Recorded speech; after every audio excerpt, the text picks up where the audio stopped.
I've seen a lot of takes on the latest watches and wonders from Rolex.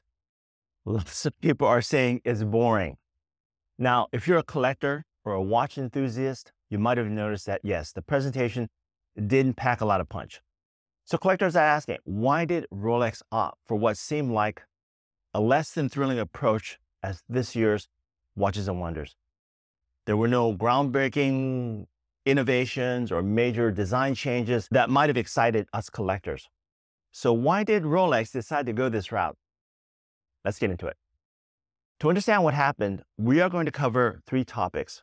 First, we look at the shift to more bling in terms of precious metals and diamonds.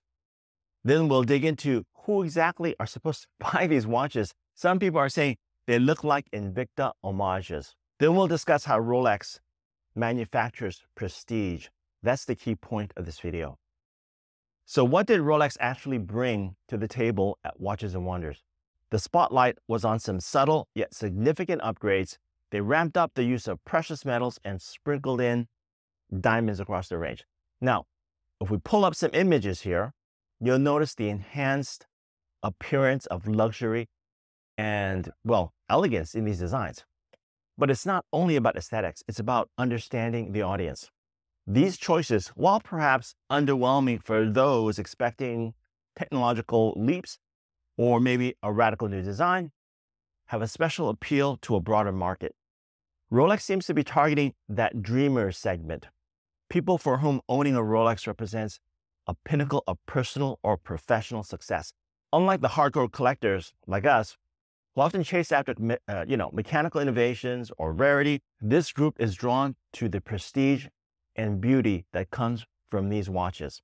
So by focusing on adding that extra sparkle and using more, precious materials, Rolex is not just making a style statement, they're strategically focusing their allure to include those aspiring to join the exclusive Rolex Owners Club. Now, let's consider the context here, because it's fascinating how external events shape market dynamics.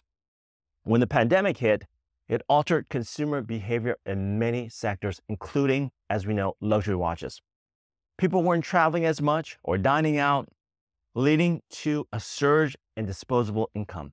This extra cash then flowed into luxury goods markets, including a surge in demand for Rolex. And then, with wait lists stretching out and some models becoming very difficult to snag, Rolex's response to Watches and Wonders begins to come into sharper focus. By showcasing more luxurious and visually appealing models to the general public, they are not only capitalizing on this aspirational demand, but also appealing directly to those casual buyers who are drawn to the prestige and beauty of Rolex. Remember, the development cycle of watches is 2 years. This strategic move to highlight opulence over technical innovation makes a lot of sense in this light. It's not just about selling watches. It's about selling a lifestyle that became even more desirable during the isolation and uncertainty of the pandemic. Flash forward to today, and we see a key element in Rolex's marketing strategy. It really ties together everything we've discussed. Yes, the role of brand ambassadors. If you're deep into the watch collecting world, you might be rolling your eyes at the mention of celebrities showing off their shiny new Rolex. But these ambassadors play a crucial role in Rolex's broader strategy.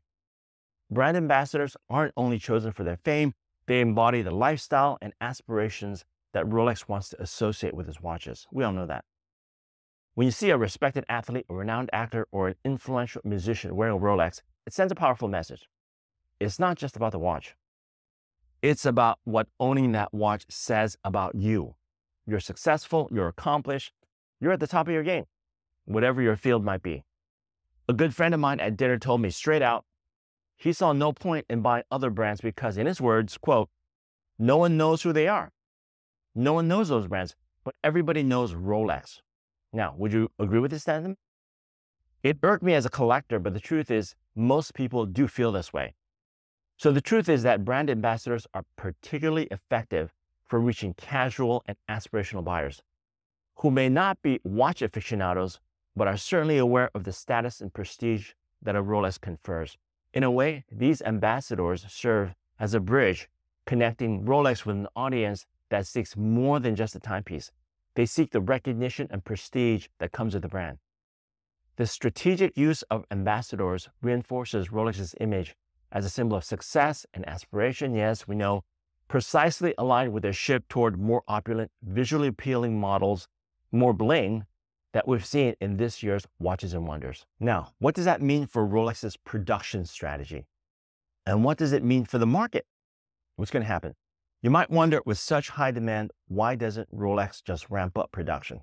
Well, it's a bit more complex than that. Rolex is notoriously secretive about exact production numbers, but it's estimated that they produce about 1.2, 1.4 million watches a year. Now, that might sound like a lot, but in the grand scheme of global demand, it's a careful balance. Controlled production is a strategic move that maintains the brand's exclusivity and luxury appeal. By not flooding the market, each Rolex watch retains a sense of rarity and desirability. But here's where it gets interesting. While keeping their production numbers steady, Rolex is subtly shifting its focus. This is the reason for an increasing move toward precious metals and more diamonds and moving up the price scale. Yes, I know the prices are higher, but it creates a feeling of aspirational gains. We collectors might shudder at this, but it does fit with their overall global strategy. This strategic pivot is evident in their latest releases, featuring more precious metals and diamonds, as we discussed. These models are not about keeping the collectors happy. It's not for us. They are designed to catch the eye of a broader audience. This approach ensures that Rolex remains not only a symbol of luxury, but also a highly coveted aspirational brand. By maintaining production but shifting the product emphasis, Rolex is navigating the expanding market, ensuring they continue to appeal both to their traditional base, hopefully, and to new customers drawn by the allure of owning a Rolex. Now, how do they do this? Let's zoom in on Rolex's marketing approach at the event, which was a clear signal of their strategic direction.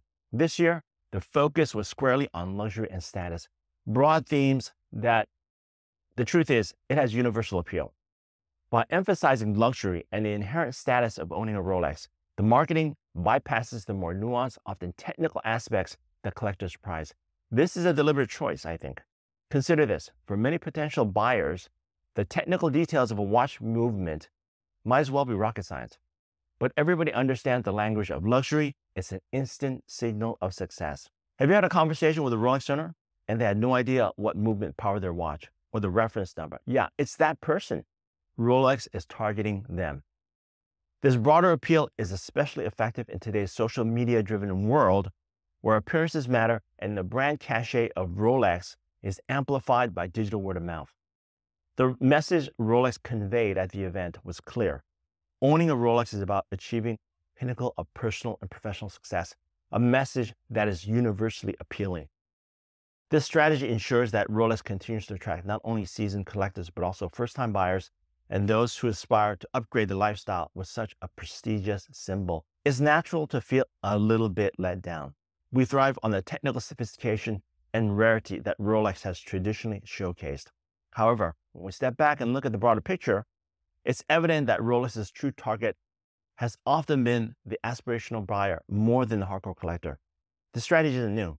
It's a continuation of a long-standing approach to entice those dreaming of what a Rolex represents. Yes, you know what? Success, achievement, and status. So in the next video, we'll dive deeper into Rolex's branding strategy, examining how they've managed to keep a balance, or at times a tension, between catering to collectors and appealing to a wider luxury market.